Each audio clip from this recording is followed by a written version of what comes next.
Cremos que, em 2 Timóteo 3, 16 e 17, está escrito: pois toda a Escritura Sagrada é inspirada por Deus e é útil para ensinar a verdade, condenar o erro, corrigir as faltas e ensinar a maneira certa de viver. E isso para que o servo de Deus esteja completamente preparado e pronto para fazer todo tipo de boas ações. Bíblia, tradução, linguagem de hoje. Assembleia de Deus Central de Iguape, uma igreja bíblica.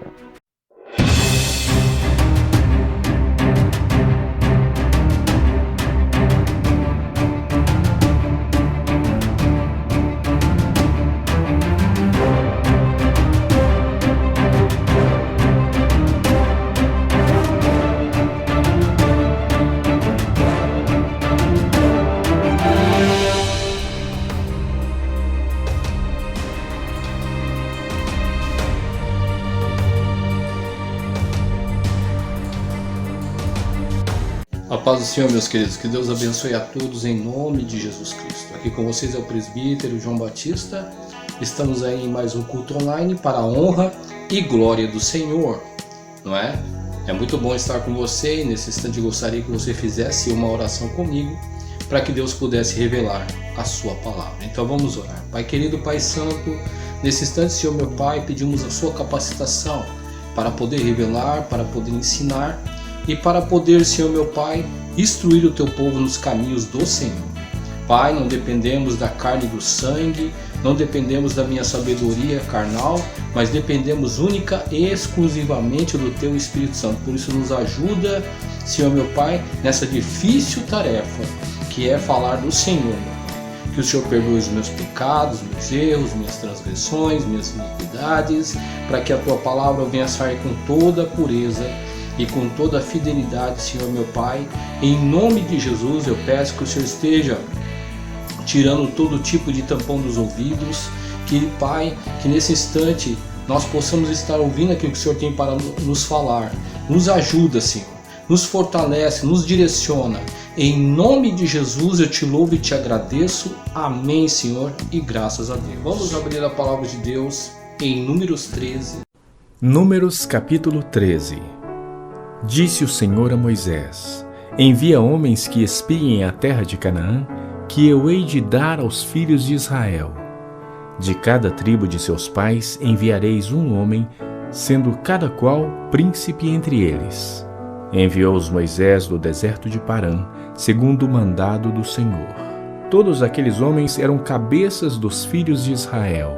São estes os seus nomes: da tribo de Ruben, Samua, filho de Zacur; da tribo de Simeão, Safate, filho de Ori; da tribo de Judá, Calebe, filho de Jefoné; da tribo de Issacar, Gigeal, filho de José; da tribo de Efraim, Oséias, filho de Num; da tribo de Benjamim, Palti, filho de Rafu; da tribo de Zebulon, Gadiel, filho de Sodi; da tribo de José, pela tribo de Manassés, Gadi, filho de Suzi; da tribo de Dan, Amiel, filho de Gemali; da tribo de Azer, Setur, filho de Micael; da tribo de Naftali, Nabi, filho de Vofsi; da tribo de Gade, Jeuel, filho de Maqui. São estes os nomes dos homens que Moisés enviou a espiar aquela terra. E a Oséias, filho de Num, Moisés chamou Josué. Enviou-os, pois, Moisés a espiar a terra de Canaã. Disse-lhes: subi ao Neguebe e penetrai nas montanhas. Vede a terra, que tal é, e o povo que nela habita, se é forte ou fraco, se poucos ou muitos. E qual é a terra em que habita, se boa ou má? E que tais são as cidades em que habita, se em arraiais, se em fortalezas? Também, qual é a terra, se fértil ou estéril, se nela há matas ou não? Tende ânimo e trazei do fruto da terra. Eram aqueles dias os dias das primícias das uvas. Assim subiram e espiaram a terra desde o deserto de Zim até Reobe, a entrada de Amate. e subiram pelo Neguebe e vieram até Hebrom. Estavam ali Aimã, Sesai e Talmai, filhos de Aнаque. Hebrom foi edificada 7 anos antes de Zoan, no Egito. Depois vieram até o vale de Escol, e dali cortaram um ramo de vide com um cacho de uvas, o qual trouxeram 2 homens numa vara, como também romãs e figos. Esse lugar se chamou o Vale de Escol, por causa do cacho que ali cortaram os filhos de Israel. Ao cabo de 40 dias, voltaram de espiar a terra, caminharam e vieram a Moisés e a Arão e a toda a congregação dos filhos de Israel no deserto de Parã, a Cádiz. Deram-lhes conta a eles e a toda a congregação e mostraram-lhes o fruto da terra. Relataram a Moisés e disseram: Fomos à terra que nos enviaste, e verdadeiramente mana leite e mel. Este é o fruto dela. O povo, porém, que habita nessa terra é poderoso, e as suas cidades muito grandes e fortificadas. Também vimos ali os filhos de Aнаque. Os amalequitas habitam na terra do Neguebe. Os heteus, os jebuseus e os amorreus habitam nas montanhas. Os cananeus habitam ao pé do mar e pela ribeira do Jordão. Então Calebe fez calar o povo perante Moisés e disse: Eia, subamos e possuamos a terra, porque certamente prevaleceremos contra ela. Porém os homens que com ele tinham subido disseram: Não poderemos subir contra aquele povo, porque é mais forte do que nós. E diante dos filhos de Israel, infamaram a terra que haviam espiado, dizendo: A terra pelo meio da qual passamos a espiar é terra que devora os seus moradores. E todo o povo que vimos nela são homens de grande estatura. Também vimos ali gigantes. Os filhos de Aнаque são descendentes de gigantes. E éramos aos nossos próprios olhos como gafanhotos, e assim também o éramos aos seus olhos. Números capítulo 14. Levantou-se, pois, toda a congregação e gritou em voz alta, e o povo chorou aquela noite. Todos os filhos de Israel murmuraram contra Moisés e contra Arão, e toda a congregação lhes disse: Tomara tivéssemos morrido na terra do Egito, ou mesmo neste deserto. E por que nos traz o Senhor a esta terra, para cairmos à espada e para que nossas mulheres e nossas crianças sejam por presa? Não nos seria melhor voltarmos para o Egito? E diziam uns aos outros: Levantemos um capitão e voltemos para o Egito. Então Moisés e Arão caíram sobre o seu rosto perante a congregação dos filhos de Israel. E Josué, filho de Num, e Calebe, filho de Jefoné, dentre os que espiaram a terra, rasgaram as suas vestes e falaram a toda a congregação dos filhos de Israel, dizendo: A terra pelo meio da qual passamos a espiar é terra muitíssimo boa. Se o Senhor se agradar de nós, então nos fará entrar nessa terra e nos dará, terra que mana leite e mel. Tão somente não sejais rebeldes contra o Senhor e não temais o povo dessa terra, porquanto como pão os podemos devorar. Retirou-se deles o seu amparo. O Senhor é conosco, não os temais. Apesar disso, toda a congregação disse que os apedrejassem. Porém, a glória do Senhor apareceu na tenda da congregação a todos os filhos de Israel. Disse o Senhor a Moisés: Até quando me provocará este povo, e até quando não crerá em mim, a despeito de todos os sinais que fiz no meio dele? Com pestilência o ferirei e o deserdarei, e farei de ti povo maior e mais forte do que este. Respondeu Moisés ao Senhor: Os egípcios não somente ouviram que, com a tua força, fizeste subir este povo do meio deles, mas também o disseram aos moradores dessa terra. Ouviram que tu, ó Senhor, está no meio deste povo, que face a face, ó Senhor, lhes apareces, tua nuvem está sobre eles, e vais adiante deles numa coluna de nuvem de dia e numa coluna de fogo de noite. Se matares este povo como a um só homem, as gentes, pois, que antes ouviram a tua fama, dirão: não podendo o Senhor fazer entrar este povo na terra que lhe prometeu com juramento, os matou no deserto. Agora, pois, rogo-te que a força do meu Senhor se engrandeça, como tens falado, dizendo: o Senhor é longânimo e grande em misericórdia, que perdoa a iniquidade e a transgressão, ainda que não inocenta o culpado, e visita a iniquidade dos pais nos filhos até a 3ª e 4ª gerações. Perdoa, pois, a iniquidade deste povo, segundo a grandeza da tua misericórdia, e como também tens perdoado a este povo, desde a terra do Egito até aqui. Tornou-lhe o Senhor: segundo a tua palavra, eu lhe perdoei. Porém, tão certo como eu vivo, e como toda a terra se encherá da glória do Senhor, nenhum dos homens que, tendo visto a minha glória e os prodígios que fiz no Egito e no deserto, todavia me puseram à prova já 10 vezes e não obedeceram à minha voz, nenhum deles verá a terra que com juramento prometi a seus pais. Sim, nenhum daqueles que me desprezaram haverá. Porém, o meu servo Calebe, visto que nele houve outro espírito e perseverou em seguir-me, eu o farei entrar à terra que espiou, e a sua descendência a possuirá. Ora, os amalequitas e os cananeus habitam no vale. Mudai amanhã de rumo e caminhai para o deserto pelo caminho do Mar Vermelho. Depois disse o Senhor a Moisés e a Arão: até quando sofrerei esta má congregação que murmura contra mim? Tenho ouvido as murmurações que os filhos de Israel proferem contra mim. Dize-lhes: por minha vida, diz o Senhor, que, como falastes aos meus ouvidos, assim farei a vós outros.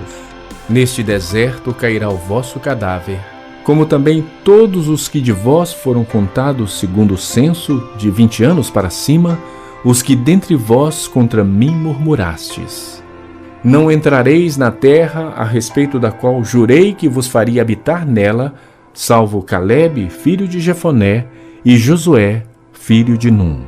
Mas os vossos filhos, de que dizeis, por presa serão, farei entrar nela, e eles conhecerão a terra que vós desprezastes. Porém, quanto a vós outros, o vosso cadáver cairá neste deserto. Vossos filhos serão pastores neste deserto 40 anos, e levarão sobre si as vossas infidelidades, até que o vosso cadáver se consuma neste deserto. Segundo o número dos dias que espiastes a terra, 40 dias, cada dia representando 1 ano, levareis sobre vós as vossas iniquidades 40 anos, e tereis experiência do meu desagrado. Eu, o Senhor, falei. Assim farei a toda esta má congregação que se levantou contra mim. Neste deserto se consumirão e aí falecerão. Os homens que Moisés mandara espiar a terra e que voltando fizeram murmurar toda a congregação contra ele, infamando a terra, esses mesmos homens que infamaram a terra morreram de praga perante o Senhor. Mas Josué, filho de Num, e Calebe, filho de Jefoné, que eram dos homens que foram espiar a terra, sobreviveram. Falou Moisés estas palavras a todos os filhos de Israel, e o povo se contristou muito. Levantaram-se pela manhã de madrugada e subiram ao cimo do monte, dizendo: eis-nos aqui, e subiremos ao lugar que o Senhor tem prometido, porquanto havemos pecado. Porém Moisés respondeu: por que transgredis o mandado do Senhor? Pois isso não prosperará. Não subais, pois o Senhor não estará no meio de vós, para que não sejais feridos diante dos vossos inimigos. Porque os amalequitas e os cananeus ali estão diante de vós, e caireis à espada. Pois uma vez que vos desviaste do Senhor, o Senhor não será convosco. contudo, temerariamente, tentaram subir ao cimo do monte, mas a arca da aliança do Senhor e Moisés não se apartaram do meio do arraial. Então desceram os amalequitas e os cananeus que habitavam na montanha e os feriram, derrotando-os até Horma. Conosco. Então nós vemos aqui que no capítulo de número 13, do versículo 1 a 2, podemos observar que o Senhor disse que ia dar a terra para o povo de Israel. Olha só, o Senhor disse que iria dar a terra ao povo de Israel. No versículo 3 a 15, observamos que o Senhor, através de Moisés, mandaria o quê? Autoridades, ou seja, os cabeças, para estar o quê? Para estar vendo a terra, não é? Para os espias, para estar vendo se a terra era boa ou era ruim, para ver o quê? Se ali havia ali guerreiros, para ver se havia alguma dificuldade naquela terra, se a terra era fortificada ou não era, né? Então nós observamos isso do versículo 3 ao 15. Do versículo 17 ao 27, né, eles testificaram que a terra era boa. Bom, então Deus não falou mentira, né? Porque o Senhor disse para o povo, e disse a Moisés posteriormente, que iria levar o povo a uma terra que mana leite e mel. Então Deus estava sendo o quê? Verdadeiro em suas promessas. E vemos aqui, do versículo 28, 29, 31, 32 e 33, vemos que os líderes trouxeram o quê? Uma mensagem negativa com respeito ao quê? Com respeito à terra. Porque embora a terra fosse boa, embora a terra fosse ali, manasse leite e mel, observemos que eles observaram que ali havia o quê? Gigantes, haviam guerreiros naquele lugar. Olha só como que se destrincha, não é? Uma murmuração. Olha só, veja bem. Então, meus amados, nós observamos que Deus ele prometeu a terra prometida. Mas só que o povo começou a ficar o quê? Negativista com respeito ao quê? Com respeito à posse da terra. Na verdade, o povo achava que Deus iria colocar eles na terra, mas sem luta, não é? Sem qualquer tipo de perseverança, sem qualquer tipo de querer se apossar da terra. Mas Deus nos ensina, através desse capítulo, que Deus queria que eles lutassem. Mas, veja bem, que a luta não seria deles, mas seria de quem? Do Senhor. Eles tinham que crer no sobrenatural de Deus. Porque um Deus que mostrou todo o seu sobrenatural, veja bem, no deserto, na onde sustentou aquele povo com maná, na onde tirou a água da rocha, da onde levou aquele povo ali a ter vitórias no deserto, Deus também iria cumprir a sua promessa de o quê? Se apossar da terra prometida. E se houvesse gigantes, como houve gigantes, como havia ali guerreiros, como as cidades eram fortificadas, o Senhor ia agir no sobrenatural para que aquele povo entrasse e se apossasse do melhor. E isso também nós podemos observar que concerniente, não é, a este exemplo, as nossas vidas, observe bem que o Senhor ele quer nos dar a nossa terra prometida. Mas será que em meio às situações, às lutas, às adversidades, nós vamos nos acovardar? Porque o povo estava acovardado. O povo, na verdade, eles não queriam tomar posse da terra prometida. Será que você tem uma terra prometida? Alguma coisa que o Senhor ele prometeu a você? Será que você não tem algo aí que Deus falou que ia fazer? Agora você está se acovardando? Porque está acontecendo isso no mundo, está acontecendo aquilo outro, porque parece que a situação está difícil, parece que as coisas não vão dar certo. Meu irmão e minha irmã, observe bem que o Senhor está querendo nos levar com asas de águia. O Senhor está querendo nos levar ao quê? A um grande milagre, ao grande processo há um grande processo miraculoso, onde nós vamos ver o sobrenatural de Deus. Então, eu e você não podemos nos acovardar. Eu e você não devemos deixar que o medo deste mundo, o pavor deste mundo, venha assolar a nossa fé e venha arrancar a nossa fé. Mas nós devemos fazer com que o Senhor venha cumprir a sua promessa em nós. Mas essa promessa não vai ser cumprida se eu e você retrocedermos, se eu e você deixarmos as coisas do Senhor, se eu e você fizermos e deserdarmos aquilo que o Senhor tem para nós. Não, isso não pode acontecer, mas nós devemos crer e devemos lutar, devemos perseverar para que Deus venha nos dar o quê? Vitória. Meu irmão e minha irmã, podemos observar no capítulo de número 13, no versículo de número 28, 29, 31, 32 e 33, que o povo estava completamente negativo com respeito à terra. Eles estavam com medo, embora a terra manasse leite e mel, embora a terra fosse boa, porque eles trouxeram um fruto maravilhoso de lá, né? Trouxeram frutos maravilhosos daquela terra. Mas observe bem que o medo foi maior, não é? O medo foi maior, e esse medo fez com que eles até mesmo murmurassem com respeito, o quê? Com respeito à terra. Eles começaram, como diz a palavra, eles começaram a defamar a terra. Ah, porque a terra não é boa, porque a terra é assim, é assada, e começaram a defamar a terra. Veja bem, será que aquilo que Deus oferece para mim e para você, por causa da nossa covardia, por causa muitas vezes do medo de enfrentar, de nos posicionar, porque Deus já nos deu aquela bênção ali, será que o nosso medo vai fazer com que nós venhamos a quê? A desvalorizar aquilo que o Senhor quer nos dar? Isso aí é um perigo. Porque Deus ele não compactua, o Senhor nos dá só coisas boas. Mas Ele quer que eu e você venhamos a lutar e não sejamos negativos com respeito àquilo que Ele quer nos dar. Porque tudo que o Senhor nos dá é coisa boa, não é? A vontade do Senhor é boa, perfeita e agradável. Aquilo que o Senhor nos dá é bom e é perfeito e é agradável. O Senhor nunca vai dar porcaria para mim e para você.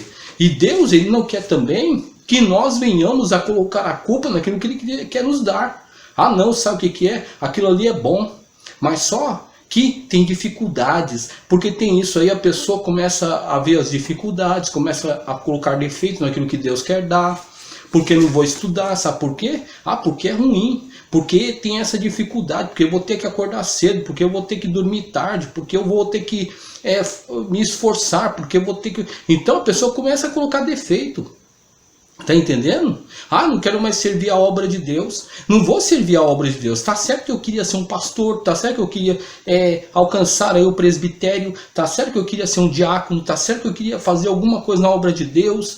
Mas, só que aí eu tenho que servir, eu tenho que ser submisso, eu não posso abrir minha boca, eu tenho que pegar e ver a direção que Deus está dando para a igreja, não é? Que direção que Deus está dando, eu tenho que ver que eu tenho que servir a Deus verdadeiramente. Então, tem pessoa que não quer.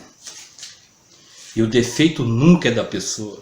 Pior que é isso, meu irmão. O defeito é nunca da pessoa, o defeito está em Deus. Porque nós podemos observar pela palavra que aquele povo começou a ver defeito em quem? A ver defeito em Moisés, começou a ver defeito em Arão, e até mesmo, pasme, começou a ver defeito em quem? A ver defeito em Deus. É isso mesmo, começaram a ver defeito em Deus. Então, meus amados, veja bem que ali começou uma grande murmuração, não é? E o que é murmuração? Então, nós podemos observar, né, em primeiro exemplo, a murmuração é um murmurinho. Você está entendendo? Muitas vezes é um cochicho, muitas vezes é você falar baixo, sim, mas existe na palavra de Deus também, e na língua portuguesa, o que se refere à murmuração de uma forma negativa, veja bem. Então o que é murmuração? Então nós vemos que a murmuração significa o quê? Críticas negativas com respeito a um líder, com respeito a um irmão, Tá entendendo? Isso aí que é murmuração. Ah, sabe o que é? Então vai passar um para o outro, e de repente faz aquela bolinha, e de repente se ajunta aquele monte de pessoas ali e fica falando contra. Foi isso que aconteceu. Não é? O povo, na verdade, eles começaram a ver defeito em Moisés, começaram a ver defeito em Arão, começaram a ver defeito no próprio Deus, que eram os líderes que foi colocado por Deus ali. E veja bem que os espias, que eram na verdade líderes que deveriam ajudar Moisés, que deveriam ajudar quem? Arão, que deveriam fazer a vontade de Deus, esses próprios líderes que estavam ali, esses próprios cabeças, porque lá no capítulo 13 falam que eram cabeças, você está entendendo? Esses próprios cabeças começaram a refutar aqueles líderes ali, e Deus se irou foi com os líderes, veja bem, por quê? Porque os líderes, a serem negativos, a fazerem murmuração, também contaminou todo o povo. Olha só, meu Deus do céu, hein? Meu Senhor do céu, que perigo, hein? Que perigo, quando você coloca líderes, você está entendendo? Auxiliares de líderes para estar condicionando o povo, para ajudar o que? Apacentar o povo, e de repente esses líderes que foram colocados para auxiliar a liderança principal, eles começam a questionar. Eles começam a quê? Muitas vezes a falar que a liderança está errada, a falar muitas vezes, né, que Deus está errado, que não é assim, que não é assado, que o líder não tem a direção de Deus. Meu Deus do céu, será que é assim que as coisas funcionam? Porque eu vejo aqui, meu irmão, eu estou baseado na palavra de Deus, tanto em Números 13 e 14, podemos observar. Você está entendendo? Que aqueles líderes que foram colocados por Moisés, que não era para ficar contra Moisés. Observe bem, porque eles eram cabeça do povo. Né? Cada tribo tinha os seus cabeças. Veja bem, e era para eles estar ajudando quem? Moisés. Mas ao invés disso, nós vemos que aqueles 10 líderes, eles não ajudaram Moisés, mas ficaram contra Moisés e questionaram a direção que Deus tinha dado a Moisés. Tomemos cuidado, porque nós vamos ver que os 10 líderes, eles morreram, foram fulminados pelo Senhor. Você pode acompanhar no capítulo de número 14, você pode acompanhar ali, ler o capítulo 14, você vai ver que eles pagaram com a própria vida, tá entendendo? E aquele povo ali que também se envolveu naquela murmuração, eles foram completamente exterminados, né? Como diz a palavra de Deus, o Senhor rejeitou aquele povo, e aquele povo, eles caminharam no deserto 40 anos, e veja bem que eles morreram, e deu o quê? E aí surgiu a segunda geração do povo de Israel, e foi aquela geração que herdou ali a terra prometida, que eu e você não venhamos a voltar para o deserto, viu? Por quê? Porque senão nós não vamos adquirir do Senhor a nossa terra prometida. Eu não sei qual que é a sua terra prometida. Eu não sei o que Deus prometeu para você. Mas você vai se acovardar? Você vai murmurar ou vai lutar? Ou você vai falar assim, vai fazer como Davi. Eu não vou com espada nem com lança, mas eu vou em nome do Senhor dos exércitos. Porque é assim que funciona. Porque a murmuração, meu irmão, isso aí é um pecado muito grave contra Deus. Você está entendendo? A murmuração é uma coisa muito grave. Porque aqui eles murmuravam porque estavam com medo de enfrentar os gigantes. Mas Deus iria dar vitória a eles. Agora, que medo que você tem? Qual é o seu medo? Qual é o seu temor? Então, você tem que vir diante de Deus e pedir graça para Deus, e Deus vai te dar vitória, e você vai ser vencedor. Mas não murmure contra Deus, porque senão você vai voltar para o deserto. Então, quando nós falamos de Números capítulo 13 e capítulo 14, a murmuração ela foi ocasionada pelo medo. Né? Então o povo ele teve medo ali de enfrentar aqueles amalequitas, de enfrentar muitas vezes os anaquins, que eram gigantes, não é? De enfrentar aqueles guerreiros ali. E as cidades eram fortificadas. Então eles ficaram com medo. Veja bem, eles não creram que Deus poderia dar vitória sobre essas pessoas, né? E Deus iria dar a terra prometida para eles. Então eles não creram. Por isso que eles tiveram que ir para o deserto. Porque eles não creram que Deus era poderoso para dar àquela terra prometida. Agora aqui, interessante, em João capítulo 6, a palavra de Deus nos fala sobre outro episódio, né? Na onde nós observamos ali que as pessoas, ao serem supridas com o pão que Jesus havia multiplicado, observe bem, eles passaram o quê? A buscar a Jesus e fazer dele um rei, né? Mas não era fazer dele um rei por aquilo que Jesus era, o Filho de Deus. Não, era para fazer Jesus rei simplesmente pelo interesse material, pelo materialismo. Nós podemos observar que naquele tempo, com certeza, né, a alimentação era escassa, visto que os impostos eram muito grandes, né? A cobrança dos impostos eram grandes. Observe bem, porque tanto Roma cobravam impostos, como também os cobradores de impostos também tiravam por fora. Né? Tinha o imposto do templo, né? Os fariseus também cobravam o seu imposto, e aquela nação estava completamente empobrecida. Então, quando chega alguém ali multiplicando pão, dando pão para todo mundo, comida para todo mundo, observe bem, logicamente que o povo vai atrás, né? E quer fazer da pessoa rei. Ah não, esse homem aqui, sabe o que é? Ele vai me dar comida, vai me dar bebida. E o interesse do homem sempre vai ser pelas coisas materiais. Isso é uma verdade, não é? Se alguém tem alguma coisa de material para oferecer, ou seja, dinheiro ou bem material, sempre vai ter alguém que vai atrás. E às vezes é uma multidão mesmo. Isso acontece. Isso acontece também nas igrejas, não é? Em determinadas das pseudas igrejas, que na verdade oferecem mundos e fundos no nome de Deus. E as pessoas vão lá por causa da demanda. Olha só, vão lá por causa da demanda. Mas nunca é por causa de Jesus Cristo. Nunca é por causa do Espírito de Deus. Nunca é por causa do Deus Pai. De forma nenhuma. Mas é por causa da demanda. Aí nós observamos aqui, meus amados, olha só que coisa bem interessante.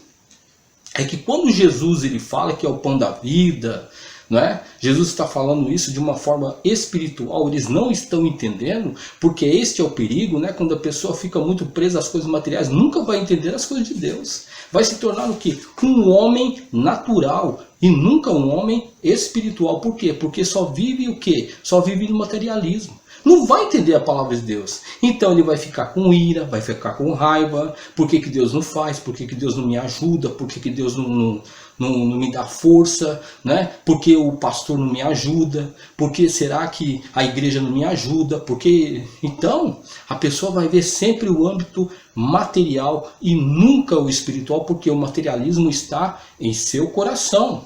Mas observando aqui, vemos que Jesus recebeu muitas críticas, né? No começo tudo bem, Jesus estava dando pão, estava dando comida, tudo bem, que maravilha. Mas Jesus começou a falar que ele é o pão da vida, né? Jesus começou a falar que o seu sangue é verdadeiramente bebida, começaram a se escandalizar. E vemos aqui, no versículo 60 do capítulo 6, diz aqui: muitos, pois, dos seus discípulos, ouvindo isso, disseram: duro é esse discurso, quem o pode ouvir? Sabendo, pois, Jesus em si mesmo, que os seus discípulos murmuravam a respeito disso, disse-lhes: isto vos escandaliza? Então, veja bem que eles começaram a murmurar, a criticar Jesus. E se nós formos ver aqui no capítulo 6, eles começaram até a ver Jesus, sabe, de uma maneira natural. Ah, porque esse daí é o filho de Maria, é o filho de José, os seus irmãos estão no meio da gente aqui, ó. Você está entendendo? Já não estavam vendo Jesus como o rei que eles queriam colocar. Já não estavam vendo Jesus como uma pessoa que é o quê? O Filho de Deus. Mas estavam vendo como o quê? Como carpinteiro. Meu irmão, olha o perigo. Você está entendendo? Quando muitas vezes o desejo da pessoa não é satisfeito, a pessoa está no materialismo, o que acontece? Né? A pessoa começa a refutar as outras, começa a falar, a amaldiçoar, começa muitas vezes a ver defeito, começa a querer jogar com a índole da pessoa. Meu Deus do céu, olha que coisa perigosa, não é? E começa a murmurar, a falar contra. Você está entendendo? Porque não está do meu jeito, não está da minha forma, não está como eu gosto, porque a minha direção é essa e eu não estou gostando dessa direção. Então, veja bem, porque aqui, na verdade, veja bem, que eles estavam aqui criticando Jesus porque não era do jeito que eles queriam, ou seja, eles queriam do jeito deles, não do jeito de Jesus. Agora, lá em Números 13 e 14, eles ficaram com medo. Então são uma das duas coisas que muitas vezes podem provocar uma murmuração. O medo e o egocentrismo, você está entendendo? Ou o materialismo, né? Enquanto o meu egocentrismo não é suprido com as coisas materiais, eu não estou contente, então vou murmurar, vou reclamar, você está entendendo? Ah, eu estou com medo também? Então eu não vou fazer, você está entendendo? Não vou fazer. Então a pessoa é ruim para mim, a pessoa não quer me ajudar. Então, veja bem, as pessoas sempre colocam dessa forma. Meus irmãos, que nós não venhamos a ser dessa forma, porque não é isso que Deus tem para mim e para você. Não, a murmuração nunca vem do Senhor. A murmuração não é coisa de Deus, não. Porque ela pode travar a minha e a sua vida no mundo espiritual. Pode o quê? Retirar a nossa fé, retirar o nosso desejo pela oração. Pode tirar e quebrar a nossa comunhão com Deus e com os irmãos.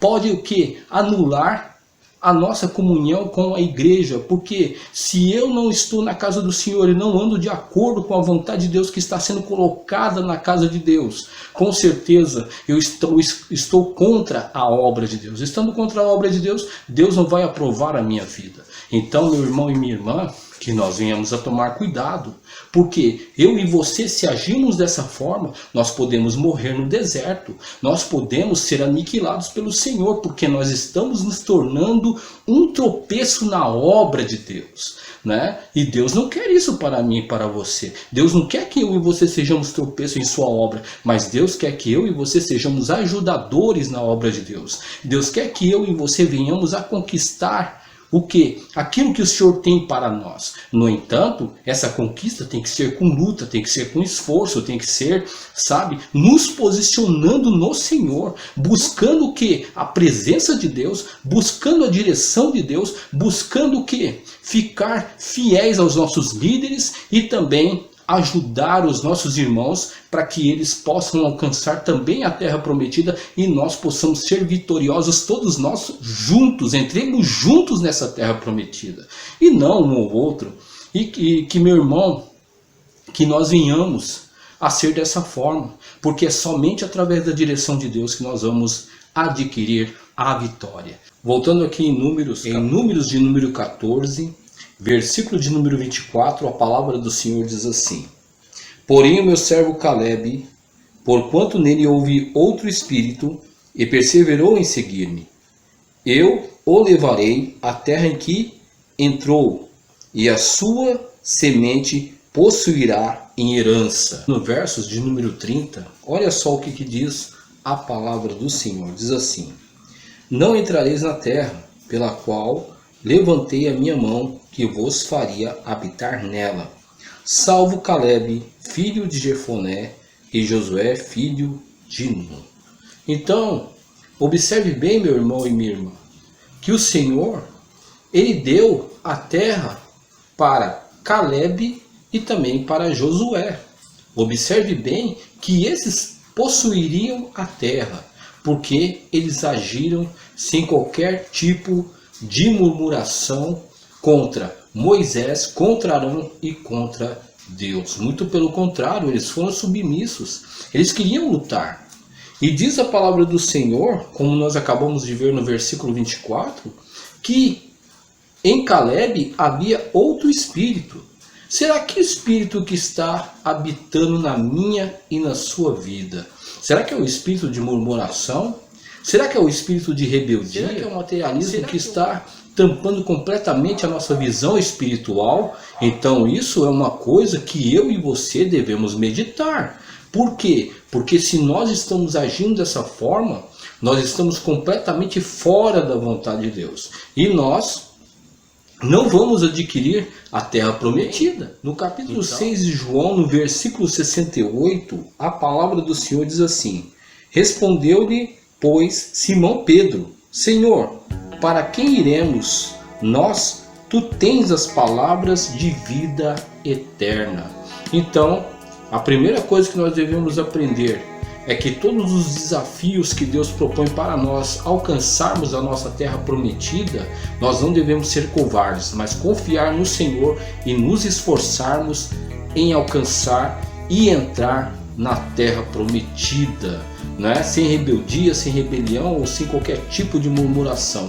A primeira coisa que nós devemos aprender. Segunda coisa é não sermos materialistas ao ponto de estar vetando de ver as coisas espirituais, de exercer a nossa fé em Jesus Cristo, porque as coisas materiais elas têm o poder de nos vetar diante do Senhor e fazer com que a nossa fé seja enfraquecida e nós não venhamos a ver Jesus como Filho de Deus, apenas como alguém que pode proporcionar para nós algum bem material ou dinheiro, ou seja, o que for, porque Jesus não é dessa forma. E nós devemos fazer como Pedro, porque ele mesmo diz: Senhor, para onde nós iremos se só tu tens as palavras de vida eterna?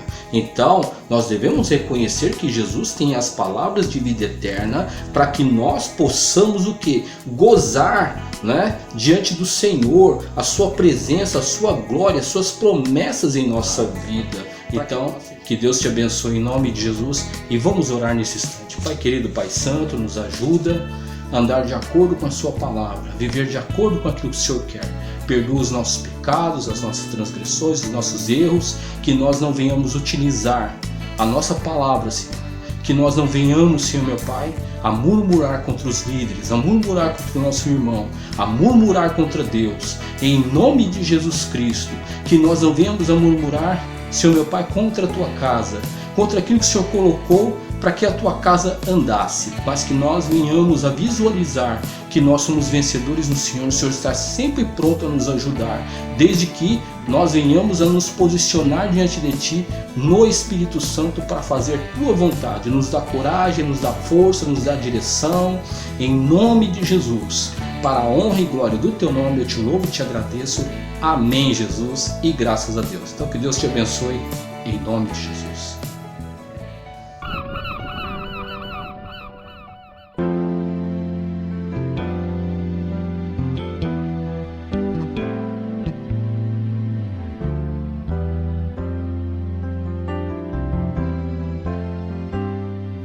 Nós dois nascemos pra nos amar, e em meu coração já não existe lugar para a solidão. Enchendo o meu ser, eu sinto o amor de Deus.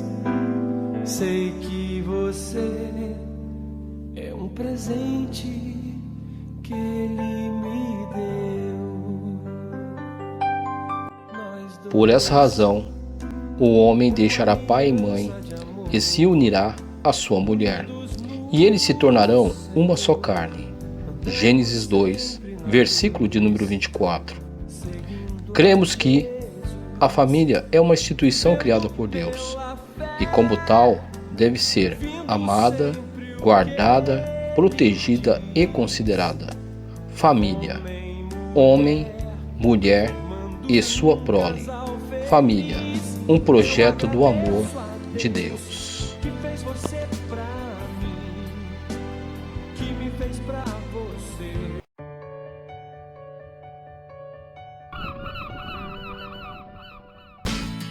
Assembleia de Deus Central de Guape, uma igreja bíblica.